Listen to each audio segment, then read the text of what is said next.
There are going to be plenty of times where you're going to see boaters doing things that are going to make you shake your head and think, what the heck are they doing, or how the heck did they get themselves in that situation? And today we're going to go ahead and talk about that, those what the heck moments on the water. It's been a little while since we just had a fun video. Most of the videos recently had some kind of educational purpose behind it, but not today. Today we're just going to talk about those moments that make you shake your head in boating. Now, don't get me wrong, there are plenty of land-based times where you're going to see things happen on dry land as well, where you're just going to shake your head and say, what in the Dairy Queen drive-thru soft serve blizzard hell is that? But for some reason, when we add a boat into that factor, it just ups the game. Kind of like right here. This guy just added an RV and all of a sudden his land-based what the hell game went through the roof. I sure hope that blizzard's worth the struggle that he's going through to get it. But us boaters really are a special breed. Our what the heck moments start well before we get out in the water and usually will occur as early as just trying to get the boat down to the launch ramp. We've all got our own unique ways of doing it, and it's not always that conventional way of getting the boat down there, and many times it can be one of those what the heck moments all in itself. Boneheaded Boaters.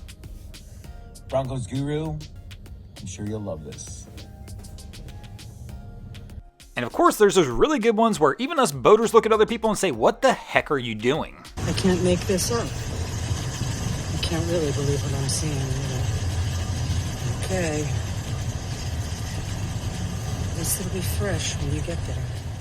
Sometimes you'll be fortunate enough to catch your own what the heck moment, like when you look out your driver's side window and realize that your trailer's next to you. For many of us boaters, these can be the roughest WTH moments, because we're the star of this moment. Typically though, we do learn our lesson, and hopefully if we're fortunate, we only make the mistake once. The moments that are going to make you shake your head while you're out there boating and on the water are going to be endless and sometimes completely unexpected. Now don't get me wrong, some people will warn you about them. They're going to say, hey, if you get a boat, people are going to want to join you out on the water. They're going to come, show up uninvited, and try and get on your vessel, kind of like we see here. But still, even though we were warned this is going to happen, every time those friends show up and do this, it's still going to be a WTH moment for us. And it's not always going to be things like this that'll blow your mind on the water. You're going to see some of the craziest and wildest vessels out there as well that will just make you shake your head when you see them. So here we are looking at another project. Yes, those are yoga balls holding that dock up. Yoga on the dock. I guess you need yoga balls underneath the dock for flotation. The yoga dock.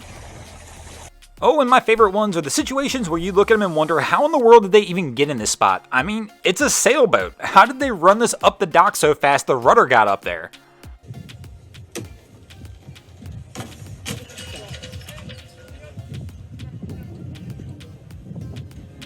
But it's probably going to happen a lot. You're going to be out there in the water, just see a boater doing something and stop and say, what in the world are they doing, or how in the world did they get themselves into this situation? And many times you can try and dissect it however you want. There's just no real good answer. Somebody's just done something boneheaded and all of a sudden things just aren't going their way. Nearest parking lot isn't even really that close, but that's just one of the interesting things you see out here on the water. Sometimes the what the heck moment can be caused by you thinking you're actually doing something right. Kind of like right here where this crew's stuck on the sandbar and my man up at the bow of this boat thinks he's actually helping by trying to pull it out, but not realizing that if it breaks free while under power, he's probably in a whole lot of trouble.